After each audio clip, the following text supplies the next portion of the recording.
তুলসী গাছটা মাথায় করে নিয়ে সে যাচ্ছে, জীবনে কেউ কারোর উপকার করেনি। সে গোবিন্দের ছবিটা সে নিয়ে যাচ্ছে, জীবনে কারোর 10 পয়সা দিয়ে হেল্প করেনি। ফুল গাছ বাড়িতে লাগায়নি, অন্যজনের বাড়ির ফুল চুরি করে গোবিন্দ সেবা দেয়। প্রভাতী হবে? মানুষকে ঘৃণা করে, কারোর হাতে জল খায় না, মানুষকে মানুষ বলে মনে করে না, ইভেন বাম্মার হাতে খায় না, বোনের হাতে খায় না, দাদার হাতে খায় না। প্রভাতী হবে?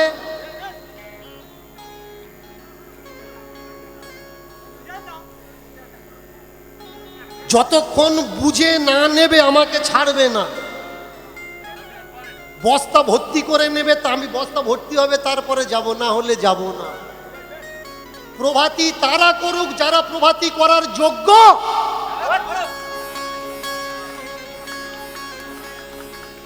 যাদের চরিত্রের ঠিক নেই, রাত্রিবেলা অন্যজনের ঘরে ঢোকে আর ভোরের বেলা প্রভাতী করছে, হবে?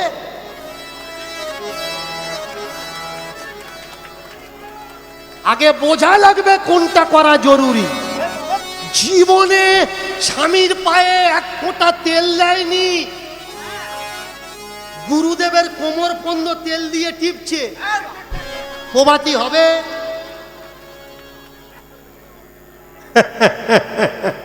করো প্রভাতী এদের সঙ্গে। প্রভাতী করতে করতে অমাবস্যা হবে, প্রভাতী হবে না। আগে বোঝা লাগবে। বৌদি করতাল বাজাচ্ছে, কোথায় গেল রে? 4টের সময় উঠে করতাল বাজাতে বাজাতে বৌদি তো কলা বাগানে ঢুকেছে। প্রভাতী হবে? প্রভাতী দামোদর মাসে করবে কেন? সারা বছর হোক। কেন দামোদর মাসে হবে? সারা বছর হোক প্রভাতী। একদিন কীর্তন হবে কেন? যেটা ভালো জিনিস সারা জীবন হওয়ার দরকার। কিন্তু তারা করুক যারা দেশের ভালো চায়, যারা সংসারের ভালো চায়, যারা নিজের ভালো চায়, যারা নিজে সৎ তারা সৎ উদ্দেশ্য দিক। যারা নিজে সৎ নয় কিভাবে অন্যের সৎ উপদেশ দেয় আগে জানতে হবে।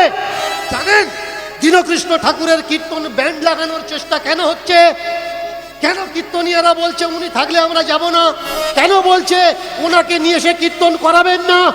আমি বলছি স্টেজে দাঁড়িয়ে যে সকল কীর্তনীয়রা বলছে মাছ মাংস খাবে না, তারা যেন মাছ মাংস খাওয়াটা বন্ধ করে আগে।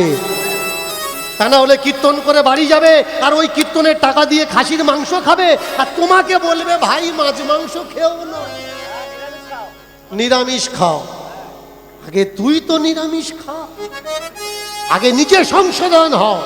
শুনে রাখো দীনকৃষ্ণ ঠাকুর মানুষের বার্তা দেওয়ার জন্য মানুষের দরজায় আসে।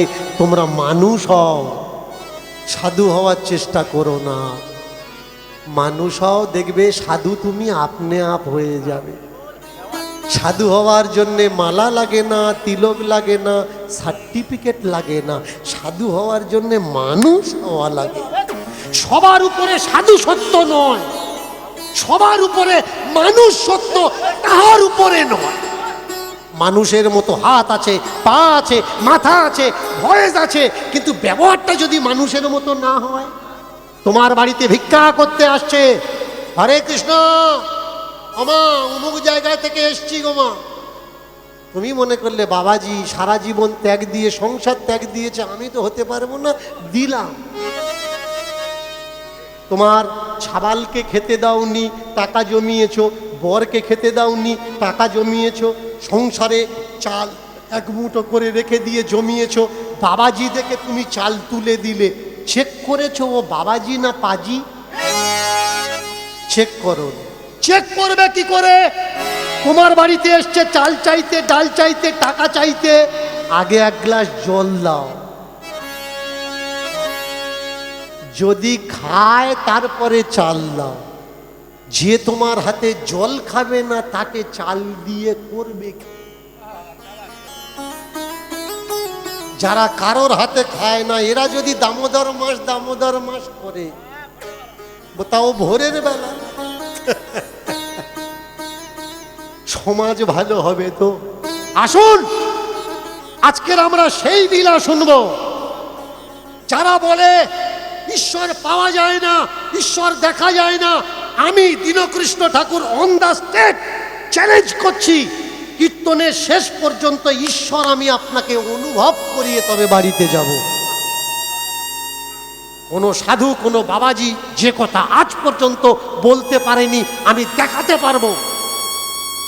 আমি বলছি, আমি আপনাকে অনুভব করাবো কে ঈশ্বর, কে ভগবান। আসুন আমরা লীলার মাধ্যমে জানব। আজকের যে সকল তথ্য নেপথ্য আমরা জানবো, মানব, চলবো, সেই রাস্তা দিয়ে একটা পালার মাধ্যমে আমরা জানব, একটা লীলার মাধ্যমে আমরা শুনবো। তাহলে এই কথা আস্বাদন করতে আমাদের আরো ভালো লাগবে। মায়েরা, মরার পরে মানুষ কোথায় যায়? মরার পরে যায় কোথায়? যখন বেঁচে থাকে জিজ্ঞাসা করে, কাকিমা কোথায় যাচ্ছ? যদি মেজাজ ভালো থাকে তাহলে বলবে বাপের বাড়ি যাচ্ছি, তা নাহলে বাজারে যাচ্ছি। আর যদি ঝগড়া করে যায়, মেজাজটা খিটমিটে আছে, তাহলে কি বলবে? কোথায় আর যাবো, যেদিকে দু চোখ যায় সেদিকে যাচ্ছি। বেঁচে থাকতে কি বলে?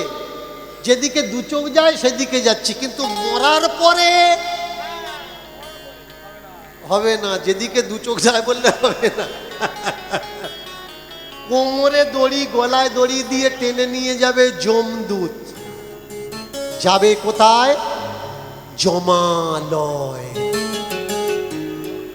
যেখানে সবকিছু ডকুমেন্টস জমা লয়, জমা নেয়, যেখানে সবকিছু কর্ম জমা নেয়। বাহ বাহ বাহ, এই তো বাহ,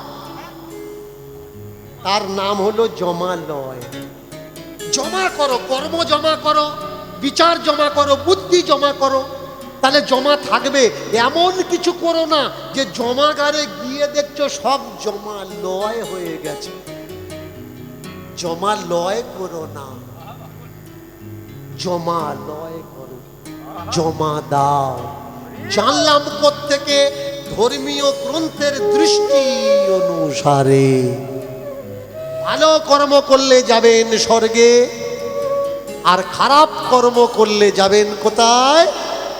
নরকে। কিন্তু দীনকৃষ্ণ ঠাকুর বলে, the policy of death, policy of death, মৃত্যুর পরের কথা ভেবে কোনো পলিসি করবেন না। ইন্স্যুরেন্স, এই টাকা জমা করো, ওই টাকা জমা করো, তুমি মরার পরে এত টাকা পাবে। ভাই, টাকা আমি জমা করছি, বেঁচে থাকতে খেতে পেলাম না, মরে গেলে আমার লাভ কি হবে? আমার কমে লাগবে। তা ওরকম পলিসি কি দরকার যে এখন এই করো ওই করো, মরার পরে ভালো থাকবে? মরার পরে স্বর্গে যাবে বলে ওরকম কাজ করো না। এমন কাজ করো যেন বেঁচে থাকতে থাকতে সংসারটা স্বর্গ সুখ তৈরি হয়। প্রেম সে সংসারকে স্বর্গ করো, মরার পরে স্বর্গে যাবে এ কথাটা ভেবো না। যারা মরার পরে স্বর্গে যাওয়ার কথা ভাবে, তাদের কাছে শুধু জীবন মানে শুধু যন্ত্রণা। বাবা ভালো না, মা ভালো না, বউ ভালো না, কে ভালো? গুরুদেব ভালো, গুরু ভাই ভালো, গুরু বোন ভালো, গুরু মা ভালো। বাজা বাজা বাবা, জীবন যন্ত্রণা বানিয়ে নিয়েছে। আর যারা সংসারে থেকে সংসারকে সুখী বানায়, সংসারে স্বর্গ বানায়, তারা বসে বসে ভাবে গাছের পাতা টাকা কেন হয় না?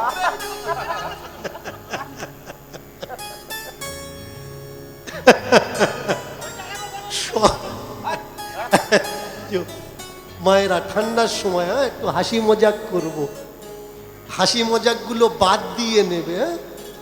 যেগুলো দরকার ওইগুলো নেবে, ভালোগুলো নেবে, বাজেগুলো বাদ দেবে। আবার কাঁঠালের আটাটা নেবে না, ভুঁড়ি খোলা বাদ দিয়ে ইঁচড়টা নেবে, তাহলে গরজম হবে না। অনেকে কীর্তন শুনতে আসে, কীর্তন শুনতে আসে, নিতে আসে, মানে কীর্তনের সুটুকু নিতে আসে, কিন্তু যাওয়ার সময় নেয় না। যাওয়ার সময় এই কথাটা বলা উচিত হয়নি, বুঝলি? 3 ঘন্টা কীর্তনে এত কথা আলোচনা হলো, ওসব কথা নেয়নি। নিল কোনটা? যেটা বলা উচিত হয়নি, কারণ ও ওইটা গিলেছে, পেট ভুটভুট করছে। পেট যার ভুটভুট করে সে কি করবে? সারা রাস্তা পায়খানা করতে করতে যাবে। কীর্তন শোনার পরে সারা রাস্তা পায়খানা করতে করতে, এইটা বলা উচিত হয়নি, ওইটা বলা উচিত হয়নি, কীর্তনে এই বলবে কেন, ওই বলবে কেন। ভাই, কীর্তনে যদি না বলে তো কোথায় বলবে? আমাকে অনেকে বলে এই কথাগুলো বলার জন্যে কীর্তন স্টেজটা নয়, রাজনৈতিক মঞ্চটা দরকার। রাজনৈতিক মঞ্চ তৈরি করুন, সেখানে বলুন, কীর্তনে বলবেন না। জানেন দীনকৃষ্ণ ঠাকুর কীর্তনের আসরে আজকের এই কথাগুলো বলছে কেন? রাজনীতির মঞ্চে রাজনীতির কথা আলোচনা হওয়ার দরকার, সেখানে রাজনীতির কথা চর্চা না হয়ে সাধুরা একজোট হয়ে দল তৈরি করছে, তিলক পাটি কাঁড়ি হচ্ছে, মালা পাটি কাঁড়ি হচ্ছে, লক্ষ কণ্ঠে গীতা ভাগবত পাঠ করছে। জীবনে বাড়িতে গীতা পাঠ করে না, ব্রিগেডে গেছে গীতা পাঠ করার জন্য। একাধিক নেতা স্টেজে বসে আছে, যাদের নামে চরিত্রহীনের মামলা চলছে কোর্টে। কারা গীতা পাঠ করছে বুঝতে পারছেন? তাহলে ওরা যদি গীতা পাঠ করে, আমরা কি করব? ওদের কাজটা করবে কে? তাহলে আমাদের করার দরকার। ভাই, তোরা গীতা পাঠ করার, আমরা রাজনীতির কথা বলি। শক্ত হয়ে বসবেন, সোজা হয়ে থাকবেন, মন দিয়ে শুনবেন। দীনকৃষ্ণ ঠাকুরকে দ্বিতীয়বার আর পাবেন না। আজ এসেছি বলে কোনো সার্টিফিকেট নেই, আগামীতে আবার আমাকে পাবেন। কারণ সময়ের খেলা, সতের শত্রু বেশি, অসতের বন্ধু বেশি। আজকের ঘরে ঘরে দরজায় দীনকৃষ্ণ ঠাকুরের শত্রুর কমই নেই। দীনকৃষ্ণ ঠাকুর যদি বলতো, বৈষ্ণব দেখা মাত্র লম্বা হয়ে শুয়ে পড়ো, ও গরু চোরও হোক অসুবিধে নেই, বৈষ্ণব তো দেখে প্রণাম করো। ও তোমার বাড়ির থেকে, তোমাদের পাড়া থেকে 2টো বৌমা নিয়ে নবদ্বীপ উঠেছে, তাতে দেখো না, বৈষ্ণব তো প্রণাম করো। দীনকৃষ্ণ ঠাকুর তো এ কথা বলছে না। দীনকৃষ্ণ ঠাকুর কি বলছে? বৈষ্ণবের আড়ালে বদমাইশ যে কটা লুকিয়ে বসে আছে, ছাল টেনে ছাড়িয়ে ফেলো। যারা বৈষ্ণব ধর্মকে কলঙ্ক করছে, যারা ব্রাহ্মণিজমকে কলঙ্ক করছে, যারা সনাতন ধর্মের গায়ে দাগ লাগাচ্ছে, আশ্রম খুলে মহারাজ হয়ে বসেছে, কিন্তু চরিত্র তার ঠিক হয়নি। একটাকে চিনতে শেখো, একটাকে বুঝতে শেখো, একটাকে জানতে শেখো। পোশাক তো রাবণও পরেছিল, সাধু হয়ে সীতার কাছে গেছিল,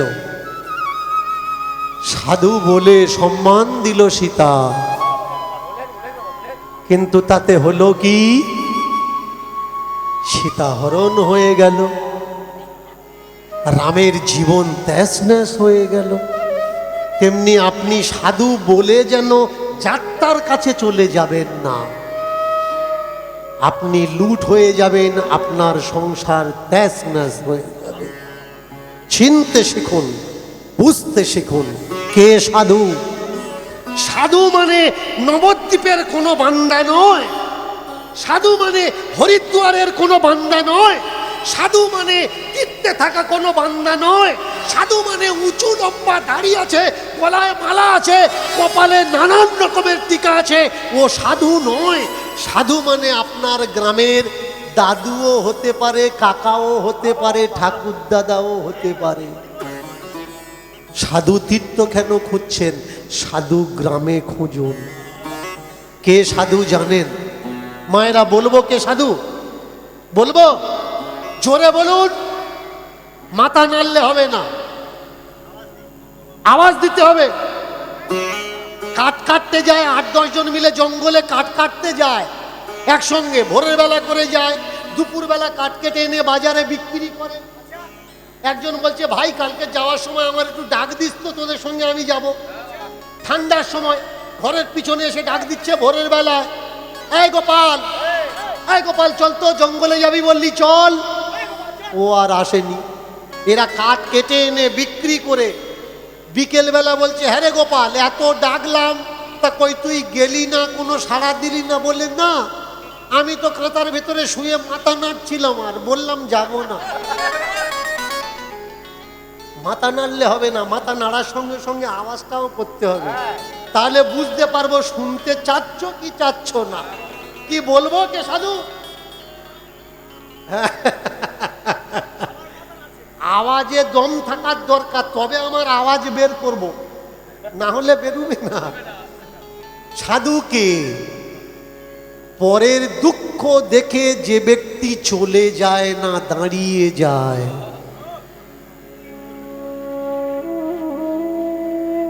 একটা ছেলে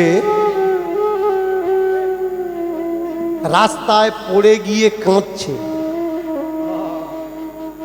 আর আমার মতো একটা লোক যদি ওই রাস্তায় সাইকেল নিয়ে বা হেঁটে হেঁটে যাচ্ছি, দেখলাম ওর পা কেটে গেছে, ও কাঁদছে, দেখে চলে গেলাম, আমি কিন্তু সাধু নই।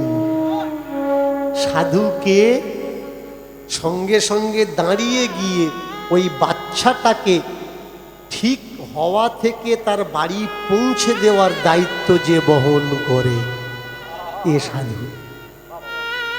যাচ্ছেন, দেখলেন রাস্তায় কাঁটা বা কাঁচ ভাঙা পড়ে আছে, সবাই যাচ্ছে, কেউ দেখতে পায়নি, কিন্তু আপনি দেখতে পেয়েছেন।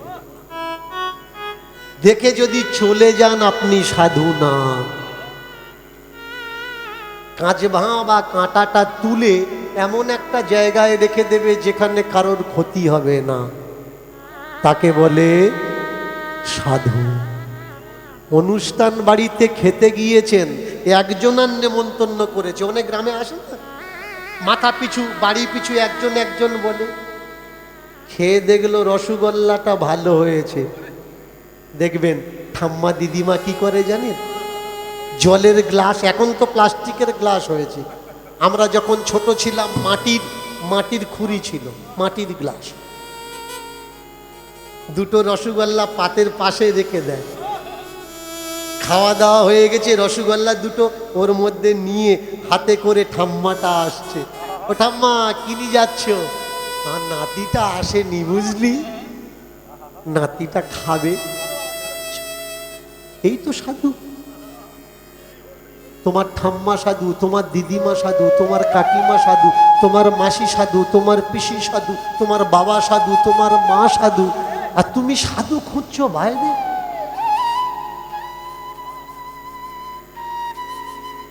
সাধারণে সাধু সেজেছে,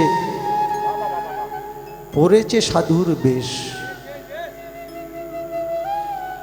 শয়তানে সাধু সেজেছে, পরেছে সাধুর বেশ। এদের জন্যে ধ্বংস হচ্ছে আমার সনাতনীদের দেশ। আমরা চিনতে পারছি না। ভালো হওয়ার জন্য সাদা কাপড় বা গেরুয়া কাপড় পরার দরকার নেই, লুঙ্গিও পরো, তাতে কোনো আপত্তি নেই, ব্যবহারটা ভালো হওয়ার দরকার। কপালে তিলক তুমি কেটেছো, আর ব্যবহারটা মানুষের বিষের মতো দিচ্ছ, সব জমা গিয়ে দেখবে লয় হয়ে গেছে, দাঁড়িয়ে কাঁদবে, ভগবান জীবনে কি এমন করলাম যে সব জমা সর্বনাশ হয়ে গেল।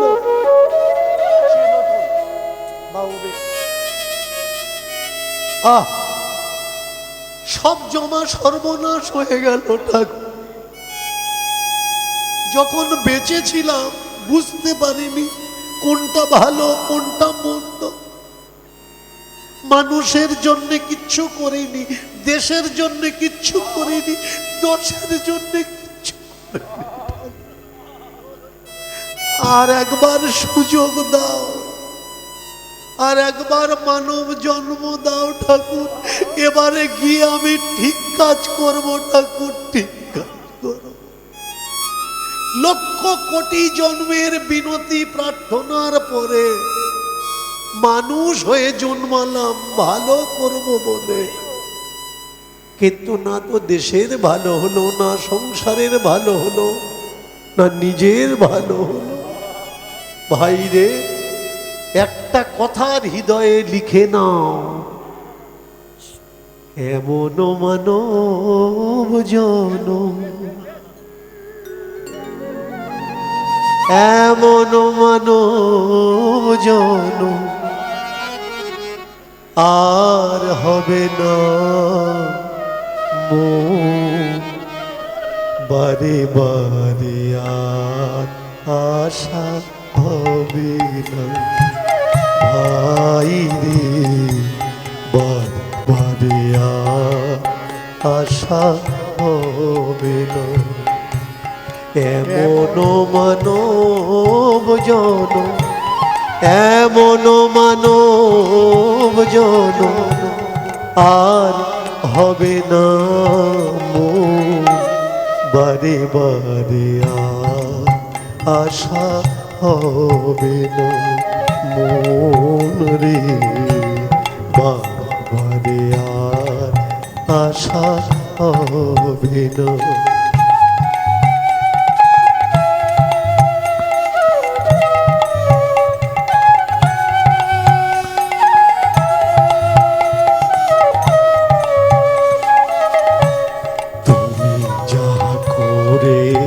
গেলে আসিয়া হেথা, তুমি যাহা করে গেলে আসিয়া হেথা, চিত্রগুপ্ত লিখে ভরলেন খাতায়। তুমি যাহা করে গেলে আসিয়া হেথা, আবার চিত্রগুপ্ত লিখে ভরলেন খাতা। তুমি যাহা করে গেলে আসিয়া তোমার বিচার করিবেন সেই বিধাতা, বিচার করিবেন সেই বিধাতা। তার কাছে জারি জুরি কিছু চলে না মন, বারে বারে আশা হবে না। ভাই রে, বারে বারে আর আশা হবে না। ওরে এমন মানব জনম, এমন মানব জনম আর হবে না বারে বারে আশা হবে না মন রে, বারে বারে আশা হবে না। বিধাতা আছে বসে লিখে কাগজ কলমে দেবে রেখে, যেদিন হিসাবে বসবে দেখবে হিসাবের খাতায় শুধু শূন্য রয়ে গেছে। বলে নাই নাই নাই কিছু না, বয়ে নিয়ে গেলে শুধু ব্যথা যন্ত্রণা, তোমার সুখ এরা পাবে, তুমি কিছু পাবে না। আমাকে বলতে পারেন যে ঠাকুর বাবা, আমরা তো পাপ কাজ করছি কেউ জানে না। ফ্যামিলিতে 10-12 জন আছে,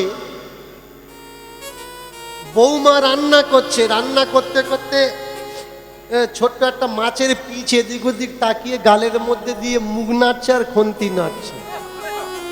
তা ও তো বৌমা জানে, কিন্তু বিধাতা যে জানে না। জানে কি? বাড়ির কেউ জানে না, বিধাতা জানবে কি করে? মাংস রান্না করার পরে আমার ছেলেটা স্কুলে গেছে, খাবে, আসতে দেরি হবে, ছেলের জন্য বাটি করে আলাদা তুলে রেখে দিয়েছি, আর পুরো পরিবারের জন্য দিতে দিতে কম হয়ে গেছে, কিন্তু ছেলের বাটি বোঝাই করা আছে। ও তো আমি জানি আর কেউ জানে না, বিধাতা জানবে কি করে?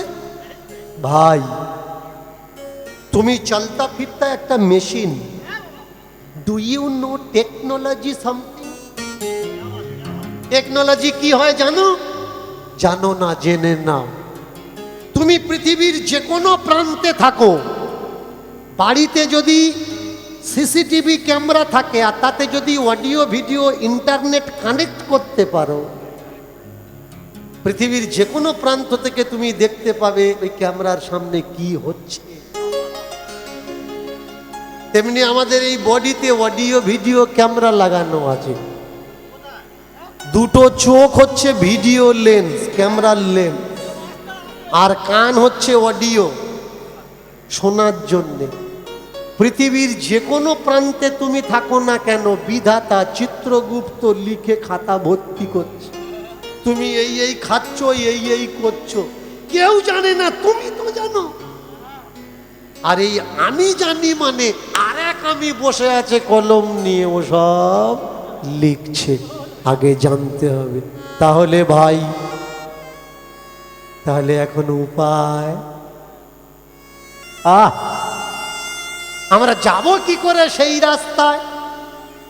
কিছু ঠকবাজ জোচ্চোর বলছে আমাদের দলে নাম লেখা, কিচ্ছু লাগবে না। সকালবেলা মানুষ খেটে খুঁটে এসে সকালবেলা ভোরবেলা ঘুমোচ্ছে, সেই টাইমটা তুমি করতাল নিয়ে তাদের ঘুমে সর্বনাশ করো, আর তুমি হরিবোল হরিবোল করো, মৃত্যুর পরে স্বর্গে যাবে।